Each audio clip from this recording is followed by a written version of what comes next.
The story of our world, as we are told, is written in stone and fossil.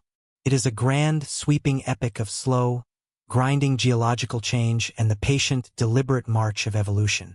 It's a story of chance, of fortunate accidents, and of life emerging from the primordial soup to eventually, improbably, look back upon the stars and wonder. But what if that story is incomplete?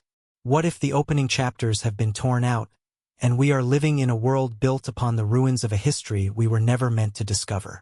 The evidence, it turns out, is all around us, hiding in plain sight, challenging the very foundation of everything we believe about our past. Our first clue lies buried deep in the fossil record, in a period known as the Cambrian 541 million years ago. Before this moment, life was simple, microbial, and unassuming. Then, in a geological blink of an eye, the planet's oceans suddenly swarmed with an astonishing diversity of complex animals. This wasn't a gradual development. It was a biological Big Bang.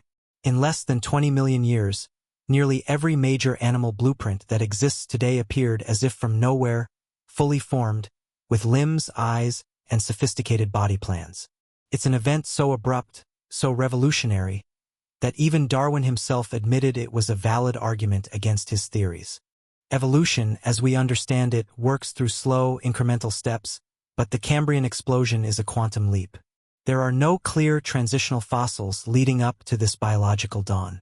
It's as if someone flipped a switch, and the intricate machinery of complex life roared into existence.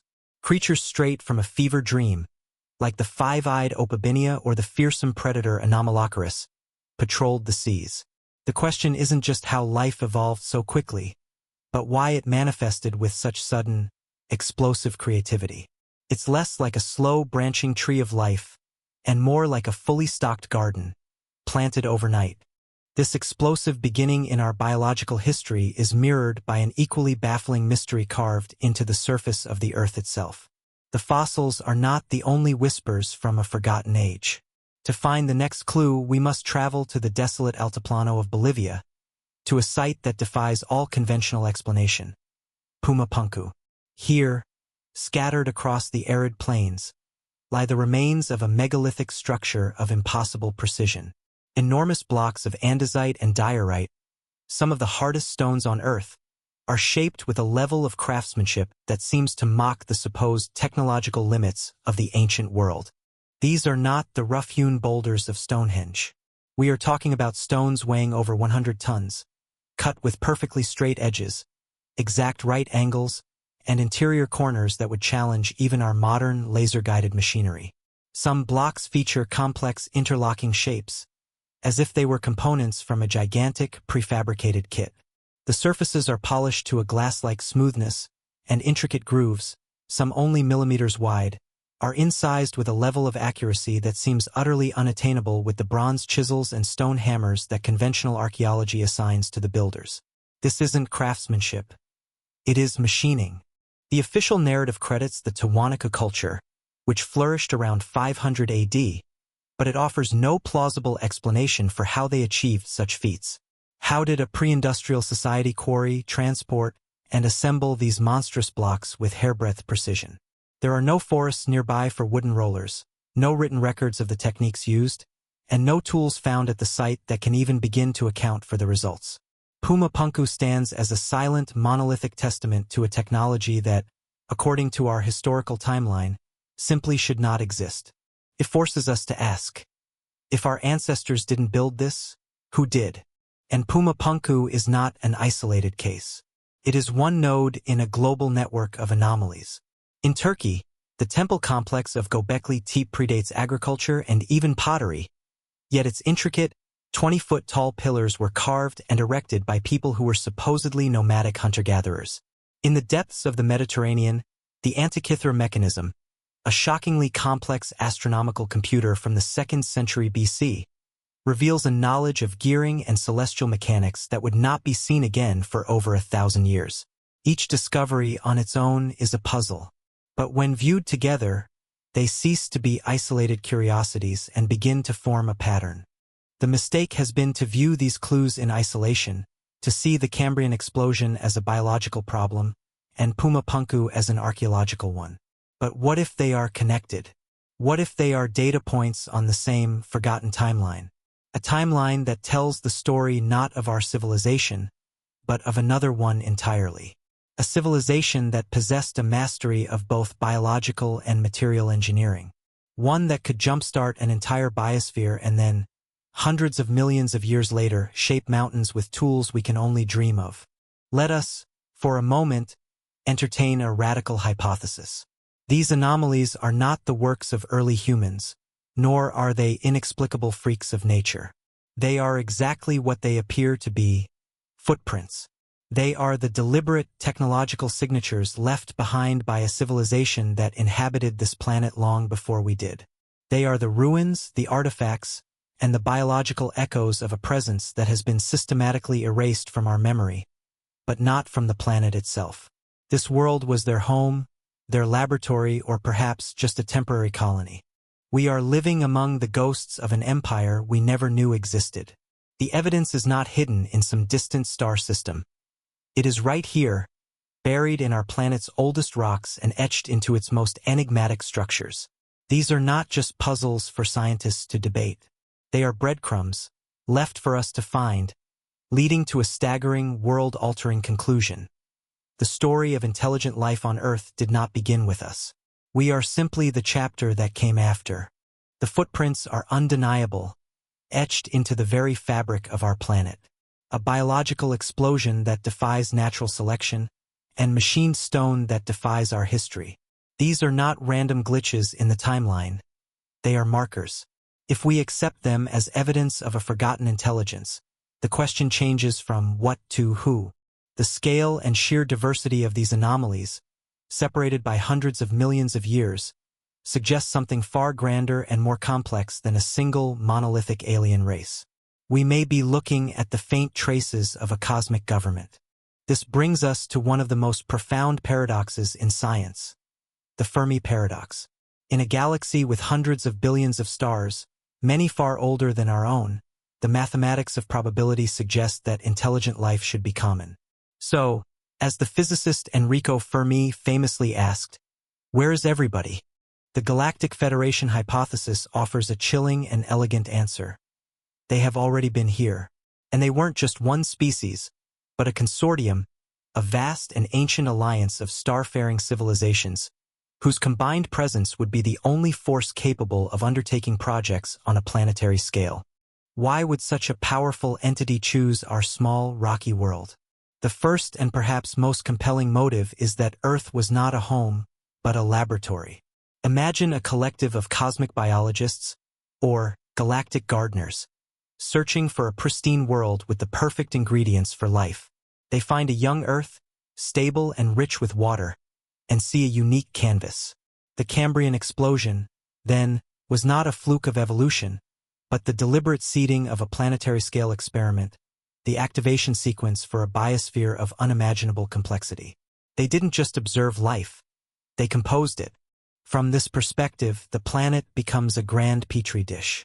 The Federation could have established the foundational genetic codes and then allowed the experiment to run, observing the intricate dance of evolution over geological timescales. They may have returned periodically to observe, to tweak, or perhaps to harvest unique biological data found nowhere else in the galaxy.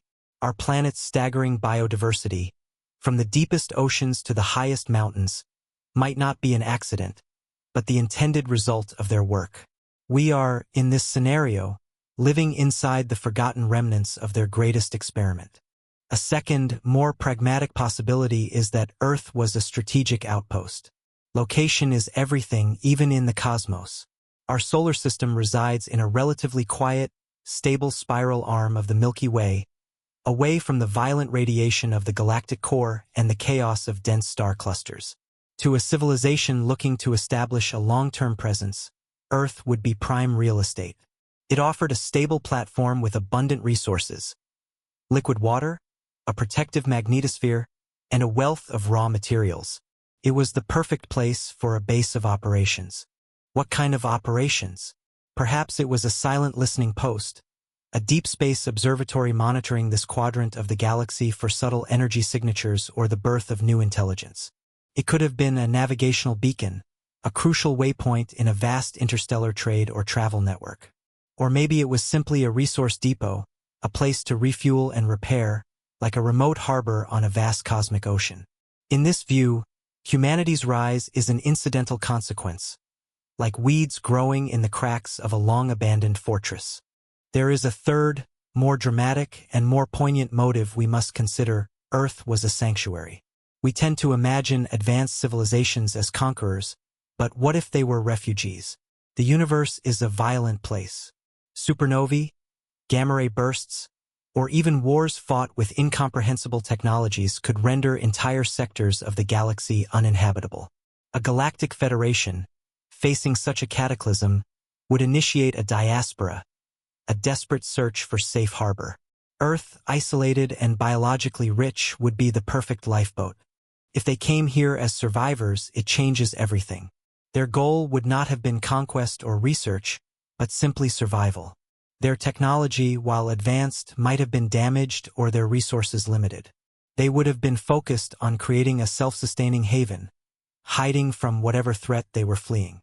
This hypothesis casts their presence in a tragic light. They were not gods playing with life, but a fallen civilization clinging to existence on a world that was their last hope. Their silence now might be the silence of extinction. To comprehend such a federation, we must discard our human-centric notions of time and scale. This would not be an organization that thinks in terms of years or centuries, but in eons. Their projects would unfold over geological epochs, their decisions shaping the fate of worlds for millions of years. A civilization capable of traversing the stars would view a planet not as a permanent home, but as a temporary asset. Their perception of reality would be so far removed from our own that their motives might be, in the end, truly and fundamentally alien. Furthermore, a federation implies a coalition, not a monolith. It would likely be composed of countless different species, each with its own biology, psychology, and agenda. Perhaps there were factions: the scientists who saw Earth as a laboratory, the militarists who saw it as an outpost, and the preservationists who saw it as a sanctuary. Their interactions and internal politics could have shaped Earth's deep history in ways we can barely imagine. The anomalies we see might be the result of their conflicting goals, the ruins of their compromises and their conflicts. Therefore, the Galactic Federation hypothesis doesn't propose a simple alien visitation. It suggests a long, complex, and layered history of occupation by a multi-species consortium with godlike technological power and incomprehensible timescales. They were cosmic architects, planetary engineers, and perhaps tragic refugees. They had the power to trigger a biosphere, to machine mountains, and to operate on a level that blurs the line between technology and nature itself. Their presence would not have been a brief encounter. It would have been an entire geological era. This framework, as speculative as it is, provides a unifying theory for our planet's deepest mysteries. It transforms a collection of baffling, disconnected data points into a coherent, if terrifying, narrative. It posits that the world we inherited was used, that our history is built upon the ruins of theirs, and that we are the unlikely inheritors of a cosmic legacy we are only now beginning to comprehend. The next question, then, is a practical one. If they were truly here, what other evidence of their technology might they have left behind? If our planet was once the domain of a galactic federation, their presence must have been more substantial than just scattered ruins and biological anomalies. A civilization capable of engineering a biosphere or machining mountains would wield technologies that leave a footprint, a permanent scar on the world itself. But the Earth is a restless planet. Plate tectonics grind and recycle continents, and erosion relentlessly turns mountains into dust. After hundreds of millions of years, what tangible proof could possibly survive? The search requires us to think like our predecessors, and to look for the indelible marks they might have left behind. Terrestrial technosignatures. A technosignature is any measurable evidence of technology.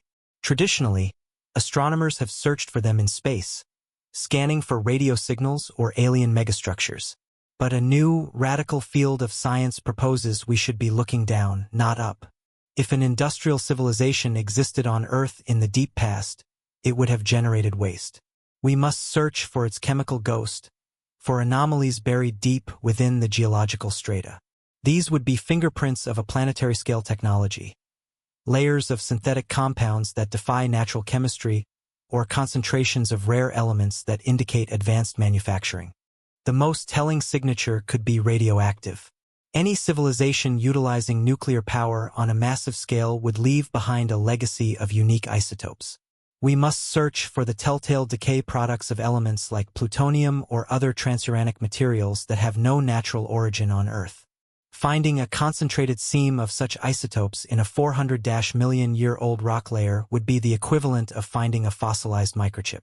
It would be an unambiguous signal of artificiality, a radioactive ghost whispering of forgotten reactors and long-dead cities. The search, however, may lead us not to ancient rocks, but to the very core of our own being. The most sophisticated, and perhaps the most personal technosignature could be encoded within our own DNA. For decades, scientists referred to the vast majority of our genome as junk DNA, long, non-coding sequences that appeared to serve no purpose. But this view is rapidly changing. We now know this genetic dark matter is involved in regulating how our genes are expressed, but much of it remains a profound mystery. What if some of it is not ours at all? This is the premise of genomic SETI or GSETI.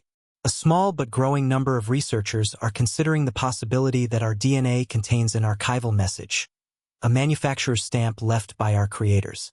A message encoded in DNA would be the most durable form of storage imaginable, self-replicating and self-repairing for eons.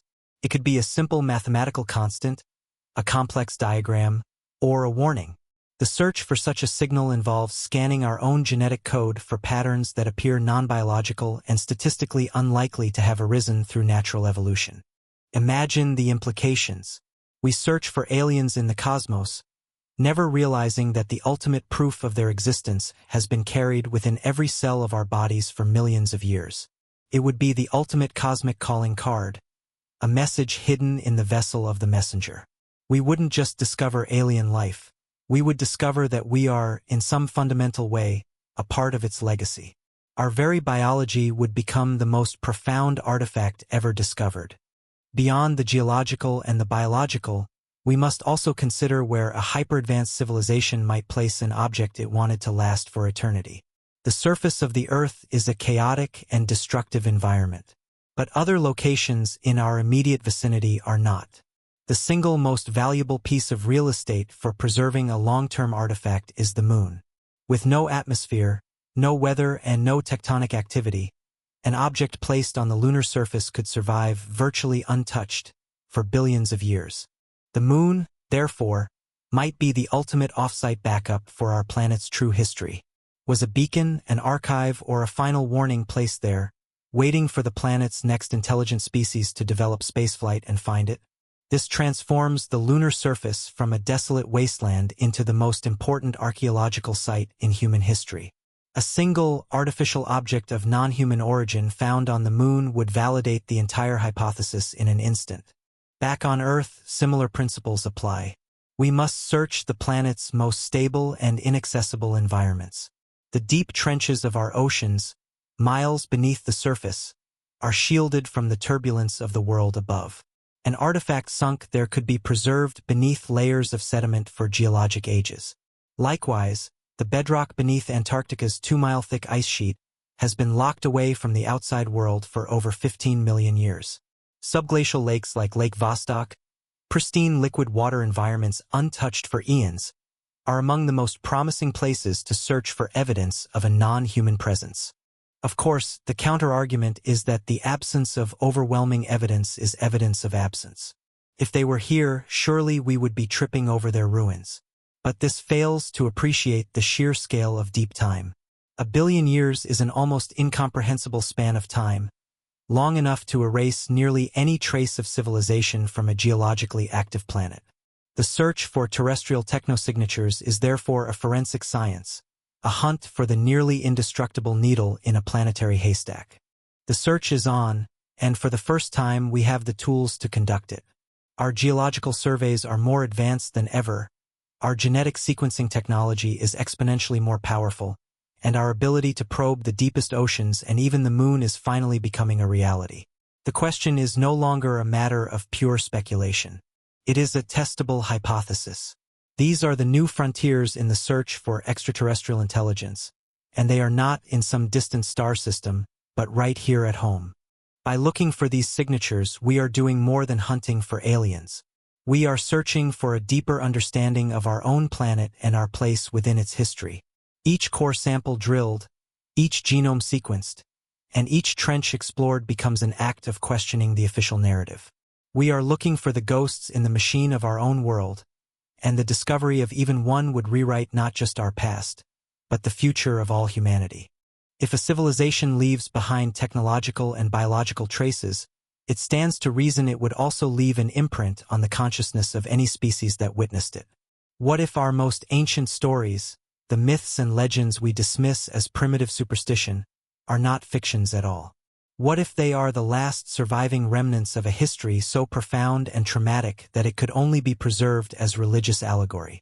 We have been looking for the story of the Galactic Federation in stone and in our DNA, but it may have been hiding in plain sight all along, encoded in the foundational myths of every culture on Earth. Let us travel back to the cradle of civilization, to ancient Sumeria, where the first human writing emerged. Their clay tablets describe powerful beings called the Anunnaki, whose name literally means, those who from heaven to earth came. According to these texts, the Anunnaki were not gods in a spiritual sense, but physical beings who descended in fiery chariots and established a colonial operation on our planet. They came here for a singular purpose: to mine Earth's resources, specifically gold. It is a story of a cosmic expedition with a clear industrial motive. The Sumerian epic grows even more chilling. Finding the manual labor too arduous, the Anunnaki leaders decide to engineer a solution. They use genetic manipulation to create a primitive worker, a hybrid being designed for one purpose: to serve them and mine the gold. The tablets call this new species the Lulu, the first human. Read not as a creation myth, but as a colonial field report. This is a disturbingly specific account of an extraterrestrial power using our planet for resource extraction and our species' ancestors as a slave labor force. Across the world, in the jungles of Mesoamerica, we find a different, yet hauntingly similar story. The legends of the Maya, Aztecs, and Incas all speak of a great civilizing god. He was known as Quetzalcoatl or Viracocha, a pale-skinned, bearded figure who arrived from the sky or the sea. He was not a warrior god, but a teacher. He gifted early humans the secrets of mathematics, medicine, astronomy, and agriculture, single-handedly lifting them from a primitive state into organized civilization before departing with a promise to one day return. This archetype of the culture bearer is a global phenomenon. It suggests that the cornerstones of human civilization were not developed, but delivered. The beings described were not whimsical deities. They were scientists, engineers, and educators. This narrative aligns perfectly with a galactic gardener hypothesis, where a faction of the Federation took an interest in a promising local species, accelerating its development. These myths could be the fragmented memory of a grand social experiment, a planetary-scale uplift program. To find an even older memory, we must go to the Australian continent and listen to the stories of the Aboriginal peoples, the longest continuous culture on Earth. Their spiritual history, the Dreamtime, describes a formative era when colossal ancestral beings roamed a semi-formed world. These beings were not idle. They actively sculpted the landscape, carving rivers, raising mountain ranges, and creating life. The paths they traveled, known as songlines, are still remembered today, forming a coherent, continent-spanning map of these creation events. If we reinterpret these ancestral beings not as spirits, but as the engineers and terraformers of the Federation, the Dreamtime transforms from myth into a breathtakingly ancient eyewitness account. The sculpting of the landscape becomes a record of massive construction, mining, and atmospheric processing, activities that would seem godlike to any primitive observer. It is a memory not of creation, but of industrialization, passed down through an unbroken chain of oral tradition for over 50,000 years. A sky god who brings knowledge, a council of miners who create a slave race, ancestral engineers who shape a continent. When viewed in isolation, these are fantastic stories. When laid side by side, they become corroborating testimony. Add to this the near-universal myths of a great flood, a cataclysmic reset event, and the recurring motif of serpent gods who bring wisdom and are linked to life itself, a possible metaphor for the double helix of DNA. This is not a coincidence. It is a global pattern, the echo of a single, shared history. The primary objection is always time. How could such a memory survive for tens, or even hundreds of thousands of years? Couldn't survive intact.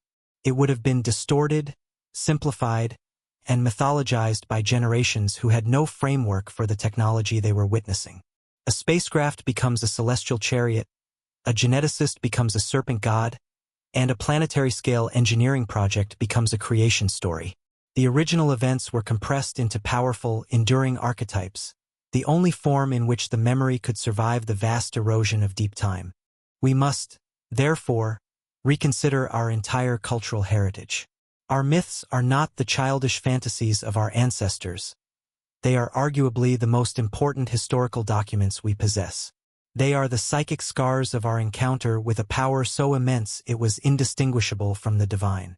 They are a fractured, garbled, but persistent message from a forgotten age, telling us we were not the first, and that the beings who came before us shaped our world, our bodies, and our very consciousness. A planetary-scale civilization, with a history spanning millions of years, does not simply vanish. The footprints of the Galactic Federation are etched into our planet's geology and its oldest myths, yet today, they are gone. Their cities are dust, their technology is silent, and their dominion over Earth is nothing but a speculative ghost. The greatest mystery is not that they were here. It is that they left. This great abandonment is the pivotal event in Earth's hidden history, and understanding it is the key to understanding ourselves. One possibility is that the Federation, for all its power, was humbled by the very planet it sought to control. Earth is a geologically violent world. A coordinated series of supervolcano eruptions, or the unforeseen impact of a rogue asteroid, could have rendered the planet uninhabitable even for them.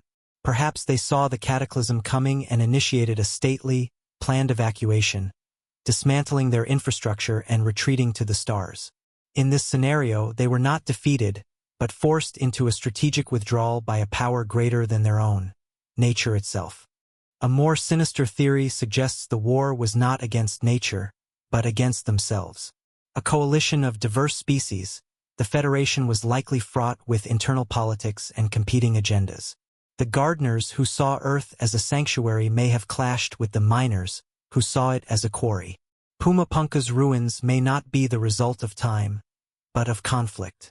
Perhaps a civil war broke out on Earth, a devastating conflict fought with weapons that scarred the planet, forcing the survivors to flee a world they had poisoned with their own strife. Or perhaps the reason was colder, more clinical, and ultimately more terrifying. If Earth was an experiment, it may have simply run its course. If it was a mining operation, the valuable resources may have been fully depleted. A civilization that operates on geological timescales would view planets as disposable assets. Their departure could have been as mundane as a construction crew packing up after finishing a project. They did not flee in terror. They simply clocked out, leaving their work site abandoned and moving on to the next world. There is, however, a final, horrifying possibility. They were forced to leave. If their work involved advanced biological engineering, something could have gone catastrophically wrong. They may have created a life form they could not control, a microscopic plague, a self-replicating nanomachine, or a monstrous predator that turned against them. In this scenario, the abandonment was a desperate act of self-preservation. They fled their own creation, sealing the planet behind them. Earth is not just an abandoned colony. It is a quarantine zone. But their departure was not a clean break. An empire that had invested eons into this world would not leave it empty. Their final act was not one of retreat, but of creation. Before they left, whatever the reason, they initiated one last grand project, a final, world-altering protocol that would define the planet's future for all time. They decided to wipe the slate clean, but not entirely. They planned to leave behind a single, precious seed, the blueprint for a successor. This was the Great Reset.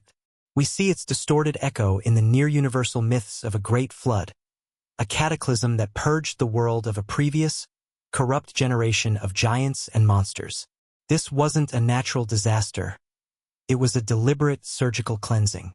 The Federation deployed a technology that scoured the planet, erasing the most dangerous remnants of their presence. Their failed experiments, their autonomous machines, their warring factions, while leaving the basic biosphere intact. They were preparing the soil for a new kind of life. And then they planted the seed. In their final act, they encoded the potential for intelligence into the DNA of a carefully selected primate lineage, a species that would one day become us. This was their ultimate legacy. Perhaps it was an act of hope, a message in a bottle cast into the ocean of time, ensuring that intelligent, self-aware life would rise again on the world they were forced to abandon. We are not an accident of evolution. We are their final will and testament. Or was it a mistake? In another version of this story, we are not a proud legacy, but the descendants of their abandoned workforce. The Anunnaki myths tell of a slave race, the Lulu, created to serve. When the Federation departed in haste, they may have simply left their servants behind. Forgotten and running wild, this engineered primate species evolved on its own, its latent intelligence slowly blossoming in the ruins of its master's world. Our existence is not a plan, but the unforeseen consequence of their neglect. Either way, this hypothesis reframes our entire evolutionary story. The famous Great Leap Forward, that inexplicable moment 50,000 years ago when human art, culture, and complex language suddenly appeared, was not a mere step in evolution. It was the activation of a dormant genetic program. The switch that had been installed millions of years prior was finally flipped. Our consciousness, our creativity, our very sentience, it was a gift or a curse that had been waiting in our code for the right moment to awaken. The search for the missing link has obsessed paleontologists for over a century, but this theory suggests we have been looking in the wrong place. The missing link is not a fossil waiting to be unearthed. It is a lost moment of genetic engineering, an event that has no physical trace other than the result. Us. Our origin story is not one of slow, lucky mutations. It is a story of deliberate design, an artificial genesis that makes us the direct, biological heirs to a forgotten cosmic empire. This fundamentally changes who we are. We are not the first children of this earth. We are the second, born from the ashes of a fallen civilization. We are the inheritors of a used, haunted world, awakened into consciousness by a power we can barely comprehend. We are their successors, their accidental survivors, or their final, desperate experiment. But whatever the answer, our destiny is now our own, and the weight of their legacy rests squarely on our shoulders. We have journeyed from the explosive dawn of complex life in the Cambrian seas to the impossible stonework of Pumapunku. We have sifted through the geological strata for the chemical ghosts of lost technology and listened to the echoes of forgotten gods in our oldest myths. We have pieced together a narrative of a galactic federation, of a great abandonment, and of a genetic reset that may have made our own existence possible. This is a story woven from anomalies, speculation, and the nagging sense that the official history of our world is missing its most important chapters. And so we are left staring at a conclusion so profound it threatens to shatter our entire conception of reality. We are not the first. We are not the original sentient inhabitants of this planet. Our civilization is not a lonely miracle that arose from a primordial soup, but the second bloom in a garden that was planted, tended, and ultimately abandoned by a previous intelligence. We are the inheritors of a used world, living our lives in the quiet ruins of an empire so vast and ancient it has been almost entirely erased by time. What does it mean to live on a world with a past? It means that every landscape, every mountain range, every deep ocean trench, must be viewed with new eyes, not just as a natural formation, but as a potential artifact. It means our sense of cosmic loneliness is an illusion, a self-imposed isolation that ignores the profound evidence of our cosmic heritage. We are not alone, not because of who might be coming from the stars, but because of who was already here. Our planet is haunted, and we are the ghosts of its future, walking in the footsteps of its past. This hypothesis forces upon us the heaviest question of all. Do we have a purpose? If our genesis was not a random accident, but a deliberate act, then we are not a meaningless fluke of evolution. We are a project. We may be the inheritors of a sacred trust, tasked with being the guardians of a planetary legacy. Or we might be a far darker creation, the descendants of a slave race, now running free but forever marked by our origins. Either way, the comforting illusion of accidental significance is stripped away, replaced by the terrifying weight of a potential predetermined destiny. Of course, this remains a speculative narrative, a tapestry woven from threads of circumstantial evidence. Conventional science will demand a smoking gun, an unambiguous artifact that silences all debate. But until that day comes, this hypothesis provides something that the scattered, individual mysteries do not: a coherent, unified framework. It connects the dots between biology, geology, archaeology, and mythology into a single, epic story. It dares to provide an answer, however unsettling, to puzzles that have long been relegated to the fringes of inquiry. From this new vantage point, even the great silence of the Fermi paradox takes on a different meaning. Perhaps the galaxy isn't empty, but is simply observing a planetary protocol. If Earth is a sanctuary or a quarantine zone, then the silence we perceive could be a deliberate act of non-interference. The other civilizations of the galaxy may not be absent.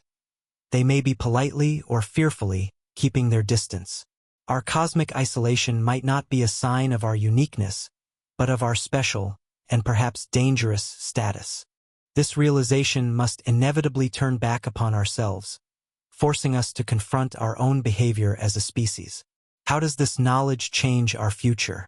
If we are the second civilization to rise on Earth, it imposes upon us a profound responsibility. The hubris of believing we are the pinnacle of creation is replaced with the humility of knowing we are merely the next in line. Our stewardship of this planet is no longer just about our own survival.